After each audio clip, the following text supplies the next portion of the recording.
संतमाला का पाठ बस की यात्रा। बस की यात्रा यह हिंदी साहित्य की व्यंग विधा में लिखा हुआ है और ये व्यंग लिखा हुआ है हिंदी के प्रसिद्ध व्यंगकार श्री हरिशंकर परसाई जी द्वारा।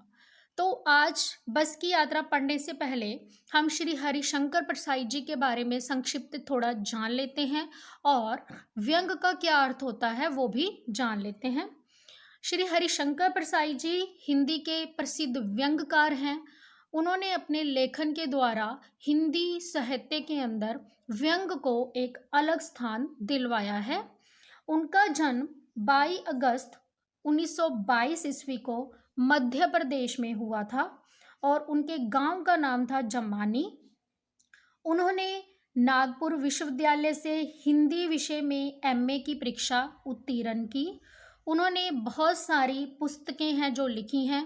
उन्होंने कहानियों की रचनाएं की हैं, उपन्यास भी लिखे हैं। उनके बहुत सारे निबंध संग्रह भी हैं। उनमें से मुख्य कहानियां हैं हंसते हैं रोते हैं, जैसे उनके दिन फिरे आदि। उनके मुख्य उपन्यास हैं रानी नागफनी की कहानी, तट की खोज। उनके निबंध हैं तब की बात, भूत के पीछे, पांव पीछे, बेईमानी की परत। और उन्होंने व्यंग लेखन को हिंदी साहित्य में एक अलग ही स्थान दिलवाया है, जिसमें से आज एक हम पढ़ेंगे बस की यात्रा। और इनका एक प्रसिद्ध लिखा हुआ जो व्यंग है प्रेमचंद जी के फटे जूते, वह भी है। आज व्यंग होते क्या हैं?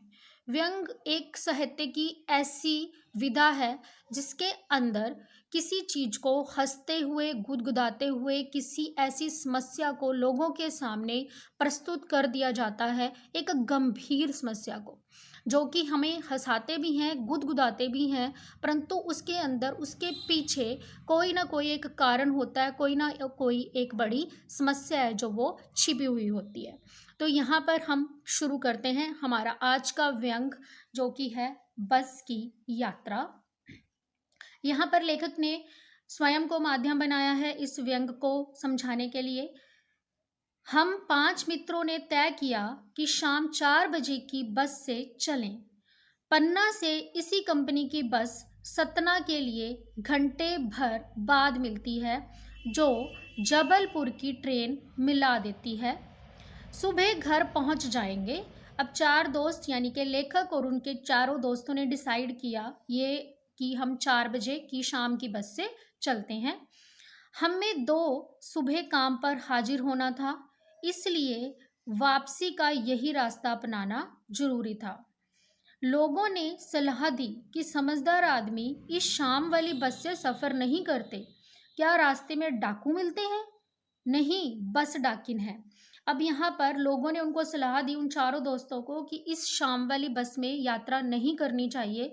तो उन्होंने उनसे पूछा कि क्या ये वो रास्ते में डाकू वगैरह मिलते हैं? तो वो लोगों ने क्या बोला कि ये जो बस है ना, ये स्वयं ही डाकिन है। वो आगे हम पढ़ेंगे तो हमें पता चलेगा कि इसका अभिप्राय क्या है। बस को देखा तो श्रद्धा उमड़ पड़ी। खूब वायु वृद्ध थी, सदियों के अनुभव के निशान लिए हुए थी। लोग इसलिए इससे सफर नहीं करना चाहते कि वृद्धावस्था में इसे कष्ट होगा। यह बस पूजा के योग्य थी, उस पर सवार कैसे हुआ जा सकता था। अब यहाँ पर लेखक क्या कह रहे हैं कि जब उन्होंने बस को देखा तब उन्हें एहसास हुआ कि ये जो बस किस लिए लोग हैं जो उन्हें मना कर रहे थे इसमें यात्रा करने को, क्योंकि वो उसकी जो बस की जो हालत थी वो बहुत ही खस्ता थी। वायुवृद्ध मतलब कि उसकी जो सारी खिड़कियाँ और ग्लास जो शीशे थे वो टूटे हुए थे। उसके अंदर ऐसी कोई भी योग्य मतलब कि उसकी जो बस थी जो वो बहुत ही पुरानी थी। बस कंपनी के एक हिस्सेदार भी उसी बस में जा रहे थे। हमने उससे पूछा, ये बस चलती भी है? वह बोले, चलती क्यों नहीं है जी, अभी चलेगी। हमने कहा, वही तो हम देखना चाहते हैं, अपने आप चलती है यह? हाँ जी, और कैसे चलेगी? अब वहाँ पर उस बस के अंदर एक कंपनी के हिस्सेदार और लेखक खोर जो दोस्त हैं वो सफ़र कर रहे हैं। तो हिस्सेदार से उन्होंने पूछा कि ये बस चलती है? तो उन्होंने कहा, हाँ जी बिल्कुल चलती है और अपने आप चलती है। मतलब व्यंग के ऊपर व्यंग है जो वो कसा जा रहा है। गजब हो गया, ऐसी बस अपने आप चलती है। हम आगा पीछा करने लगे। डॉक्टर मित्र ने कहा, डरो मत, चलो। बस अनुभवी है, नई नवेली बसों से ज़्यादा विश्वसनीय है।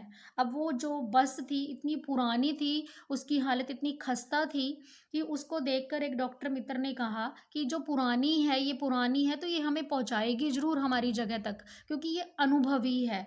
मतलब यहाँ पर अनुभव के जो लोगों के उस चीज़ के ऊपर भी व्यंग कस दिया गया है कि जो आज की पीढ़ी है उससे ज़्यादा जो है, जो तजुर्बा होता है वो पुराने लोगों को ज़्यादा होता है। हमें बेटों की तरह प्यार से गोद में लेकर चलेगी। हम बैठ गए। जो छोड़ने आए थे वे इस तरह देख रहे थे जैसे अंतिम विदा दे रहे हैं। उनकी आंखें कह रही थीं, आना जाना तो लगा ही रहता है, आया है सो जाएगा। राजा रंक फकीर। आदमी को कूच करने के लिए एक निमित्त चाहिए। मतलब यहाँ पर अब जो उनको छोड़ने आए थे, उन चारों मित्रों को बस के तक पहुंचाने आए थे, वो उन्हें लग रहा था कि ये जो है बचने वाले नहीं हैं, क्योंकि बस की हालत थी जो ऐसी थी। इंजन सचमुच स्टार्ट हो गया, ऐसा जैसे सारी बस ही इंजन है और हम इंजन के भीतर बैठे हैं। कांच बहुत कम बचे थे, जो बचे थे उनसे हमें बचना था। हम फौरन खिड़की से दूर सरक गए। इंजन चल रहा था, हमें लग रहा था कि हमारी सीट के नीचे इंजन है। अब यहाँ पर बस स्टार्ट भी हुई और उनको ऐसा लग रहा था जैसे कि वो इंजन के भीतर बैठे हों, क्योंकि इतनी ज़्यादा आवाज़ और इतनी ज़्यादा बस हिल रही थी जैसे कि वो इंजन के भीतर ही बैठे हों। और जो खिड़कियां दरवाजे थे उनके ऊपर, जो बस के, उनके ऊपर कोई कांच वगैरह जो नहीं लगा हुआ था। लेखक कहता है कि जो कांच लगे हुए थे वो भी टूटे हुए थे, तो वो थोड़ा दूर सरक के बैठे कि कहीं वो जो बचे हुए कांच है वो भी उनके ऊपर टूटकर गिर ना जाए। बस सचमुच चल पड़ी और हमें लगा कि यह गांधी जी के असहयोग आंदोलन और सविनय अवज्ञा आंदोलनों के वक्त अवश्य जुबान रही होगी। मतलब यहाँ पर लेखक कह रहे हैं कि उन्हें लग रहा था कि ये बस है जो गांधी जी के समय की है, जब उन्होंने आंदोलन चलाए, सविनय अवज्ञा असहयोग आंदोलन चलाए, तो तब की बस उन्हें ये लग रही थी कि तब ये शायद ये जो बस अब वृद्धावस्था को प्राप्त हो चुकी है वो तब जवान रही होगी, तब नई होगी। उसे ट्रेनिंग मिल चुकी थी, हर हिस्सा दूसरे से असहयोग कर रहा था। पूरी बस सविनय अवज्ञा आंदोलन के दौर से गुजर रही थी। मतलब कि पूरी बस के जो भी ढांचा था, उसका शीशे थे, उसकी इंजन थी, उसकी सीटें थी, वो सब एक दूसरे के साथ लगी नहीं हुई थी। असहयोग का मतलब यहाँ पर क्या हुआ कि एक दूसरे के साथ सहयोग नहीं कर रही थी। मतलब ऐसे लग रहा था कि सब चीज़ें हैं जो वो अलग अलग हैं, इंजन अलग है, शीशे कहीं हैं उसके और सीटें कहीं पर हैं। अब आगे सीट का बाड़ी से असहयोग चल रहा था। कभी लगता सीट बाड़ी को छोड़कर आगे निकल गई है, कभी लगता कि सीट को छोड़कर बाड़ी है जो आगे भागी जा रही है। 8-10 मील चलने पर सारे भेदभाव मिट गए। यह समझ में नहीं आता था कि सीट पर हम बैठे हैं या सीट हम पर बैठी है। मतलब यहाँ पर एक हास्य परिस्थिति है जो लेखक हैं जो वो हमारे सामने प्रस्तुत कर रहे हैं कि बस की हालत है जो वो इतनी ज़्यादा बुरी थी कि पता ही नहीं चल रहा था कि सीट है जो वो बस के ऊपर चिपकी भी हुई है या नहीं। कभी वो सीट पीछे जा रही थी, कभी वो आगे आ रही थी। एकाएक बस रुक गई। मालूम हुआ कि पेट्रोल की टंकी में छेद हो गया। ड्राइवर ने बाल्टी में पेट्रोल निकाल कर उसे बगल में रखा और नली डालकर इंजन में भेजने लगा। अब मैं उम्मीद कर रहा था कि थोड़ी देर बाद बस कंपनी के हिस्सेदार इंजन को निकालकर गोद में रख लेंगे और उसे नली से पेट्रोल पिलाएंगे, जैसे माँ बच्चे के मुंह में दूध की शीशी लगाती है। अब बस को पेट्रोल किस प्रकार दिया जा रहा है, मतलब कि उसका जो बस का जो जहाँ पेट्रोल डालते हैं उसमें टंकी में तो छेद हो गया, तो अब बाल्टी से पाइप लगाकर जो बस के इंजन तक तेल पहुंचाया जा रहा था। बस की रफ्तार अब 15-20 मील हो गई थी। मुझे उसके किसी हिस्से पर भरोसा नहीं था। ब्रेक फेल हो सकता है, स्टीयरिंग टूट सकता है। प्रकृति के दृश्य बहुत लुभावने थे, लेखक कहता है कि रास्ते में प्रकृति है जो बड़ी लुभावनी नजर आ रही थी जब बस चल रही थी। दोनों तरफ हरे भरे पेड़ थे जिन पर पक्षी बैठे थे। इससे बस टकराएगी। उन्हें क्या लग रहा था कि जो पेड़ हैं ये हमें दुश्मन समझ रहे थे या दुश्मन उन्हें नजर आ रहे थे। उन्हें क्या लगता था कि रास्ते में बड़े प्रकृति के बड़े लुभावने लुभावने लेखक को दृश्य जो देखने को मिल रहे थे, परंतु उन्हें डर लग रहा था। उन्हें लगता कि बस इधर उधर हुई और पेड़ों से जाकर टकरा जाएगी। वह निकल जाता तो दूसरे पेड़ का इंतजार करता। झील दिखती तो सोचता कि इसमें बस गोता लगा जाएगी। मतलब जो भी वस्तु रास्ते में आ रही थी, लेखक और उनके मित्रों को बड़ा डर लग रहा था कि अगर पेड़ आए तो उन्हें लग रहा था कि पेड़ से टकरा जाएगी, अगर झील आई तो उन्हें लग रहा था कि झील से बस है जो जाकर उसमें उसमें कूद जाएगी। एकाएक फिर बस रुकी। ड्राइवर ने तरह तरह की तरकीबें की। तरकीबें मतलब योजनाएं की, पर वह चली नहीं। शून्य अवज्ञा आंदोलन शुरू हो गया था। कंपनी के हिस्सेदार कह रहे थे, बस तो फर्स्ट क्लास है जी, यह तो इत्तेफाक की बात है। मतलब अब जो हिस्सेदार उस बस में जा रहे थे, उन्होंने लोगों को बताया कि हाँ मेरी बस तो बड़ी बहुत अच्छी है, ये रुकती नहीं है, पहले आज पहली बार ही हुआ है कि ये रुक गई है। शीन चांदनी में, शीन मतलब थोड़ी थोड़ी चांदनी रात में, वृक्षों की छाया के नीचे वह बस बड़ी दयनीय लग रही थी। मतलब लेखक को उस बस के ऊपर दया आ रही थी। लगता है जैसे कोई वृद्धा थक कर बैठ गई हो। वृद्धा मतलब कोई कोई बूढ़ी औरत जैसे थक कर रुक गई हो। हमें ग्लानि हो रही थी कि बेचारी पर लद कर हम चले आ रहे हैं। जैसे किसी बूढ़े व्यक्ति को अगर कोई तंग करता है, उसी प्रकार से लेखक और उनके मित्रों को लग रहा था ग्लानि, मतलब उन्हें अच्छा नहीं लग रहा था। उन्हें लग रहा था कि हम एक बूढ़ी बस के ऊपर सफ़र कर रहे हैं तो हमने कितना बुरा किया है। अगर इसका प्राण प्राणांत हो गया तो इस बियाबान में हमें इसकी अंत्येष्टि करनी पड़ेगी।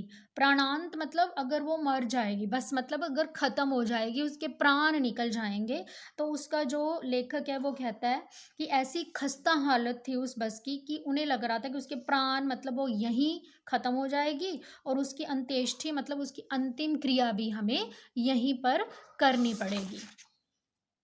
हिस्सेदार साहब ने इंजन खोला और कुछ सुधारा।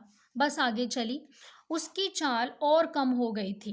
मतलब अब हिस्सेदार साहब ने फिर से इंजन को खोला, उसको थोड़ा सुधारा, मतलब उसको ठीक किया और फिर बस चल पड़ी। धीरे धीरे वृद्धा को आंखों की ज्योति जाने लगी। चांदनी में रास्ता टटोल कर वह रेंग रही थी। मतलब उसकी जो लाइट्स थी, आंखों की ज्योति लाइट्स हैं जो, वो भी बंद हो चुकी थी और वो चांदनी रात जो थोड़ी थोड़ी चांद की रोशनी थी उसी में वो बस है जो आगे बढ़ रही थी। आगे या पीछे से कोई गाड़ी आती दिखती तो वह एकदम किनारे खड़ी हो जाती और कहती, निकल जाओ बेटी, अपनी तो वह उम्र ही हो नहीं रही। मतलब बस क्योंकि उन्हें जो लेखक है उसने एक वृद्ध बोला है, वृद्धा बोला है, तो मतलब यहाँ पे जो भी व्हीकल रास्ते में आता तो बस एक साइड पे रुक जाती, पहले उन व्हीकल्स को जाने देती।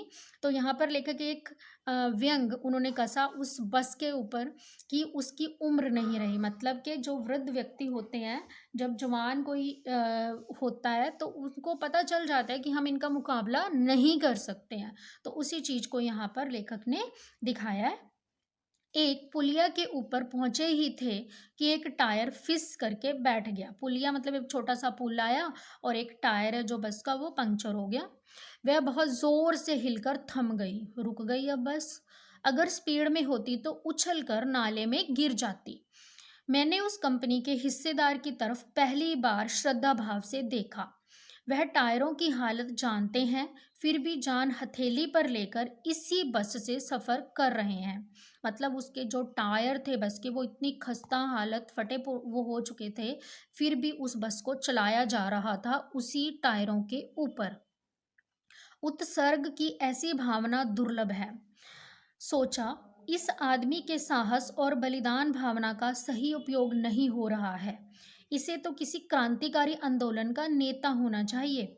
अगर बस नाले में गिर पड़ती और हम सब मर जाते तो देवता बाहें पसारे इसका इंतजार करते, कहते वह महान आदमी आ रहा है जिसने एक टायर के लिए प्राण दे दिए। मर गया पर टायर नहीं बदला। मतलब यहाँ पर उस हिस्सेदार पर जो लेखक हैं वो व्यंग कस रहे हैं कि उसने टायर नहीं बदला, परंतु जो वो बस है वो उसकी उसी पे उन्हीं पुराने टायरों पे वो बस है जो चलती जा रही है, और हम मर भी जाएं तो उसे कोई शायद परवाह नहीं थी। दूसरा, घिसा टायर लगाकर बस फिर चली। अब टायर उसका बदल दिया गया, जो बस में दूसरा घिसा हुआ टायर था वो लगा दिया गया। अब हमने वक्त पर पन्ना पहुंचने की उम्मीद छोड़ दी थी। पन्ना कभी भी पहुंचने की उम्मीद छोड़ दी थी, मतलब कभी भी पहुंचने से मतलब कि उन्हें लगता था कि हम तो रास्ते में ही मर जाएंगे, पन्ना पहुंच ही नहीं पाएंगे। पन्ना क्या, लगता था जिंदगी इसी बस में गुजारनी है और इससे सीधे उस लोग को प्रयाण कर जाना है, मतलब इसी बस में या तो हमारी जिंदगी गुजरेगी या फिर कहीं हम इसी बस में ही मर जाएंगे। इस पृथ्वी पर उसकी कोई मंजिल नहीं है। हमारी बेताबी, तनाव खत्म हो गए। हम बड़े इत्मीनान से घर की तरह बैठ गए। चिंता जाती रही, हंसी मजाक चालू हो गया। अब आखिरकार हरिशंकर प्रसाद जी कहते हैं कि हमने जान लिया था कि ये बस कैसी है, तो हम फिर इत्मीनान मतलब के सारी चिंताओं से मुक्त होकर बैठ गए कि पहुँचे तो पहुँचे ठीक है, नहीं पहुँचे तो भी ठीक है, क्योंकि उन्हें उस बस की जो असलियत थी वो उनके सामने आ चुकी थी। इस प्रकार ये है हरिशंकर प्रसाद जी का लिखा हुआ एक हास्यपद व्यंग, जो कि एक बस के ऊपर था। ऐसी बस जो कि बहुत ही पुरानी थी और वो उसकी जो हालत थी वो बहुत ही खस्ता थी। मतलब हरिशंकर प्रसाद जी ने भारत की एक ऐसी समस्या कि ऐसी जो भारत के अंदर पुराने जो बहुत ज़्यादा पुरानी चीज़ें भी हो जाएं, पुराना व्हीकल भी हो गया, परंतु उसे के हिस्सेदार इतने लालची होते हैं कि वो लोगों की जान की परवाह नहीं करते और उन्हीं को ही चलाते रहते हैं, उन्हीं को वो सड़कों पे दौड़ाते रहते हैं। चाहे कोई भी बड़ी घटना है जो घटित हो जाए, उन्हें उस चीज़ की परवाह नहीं होती।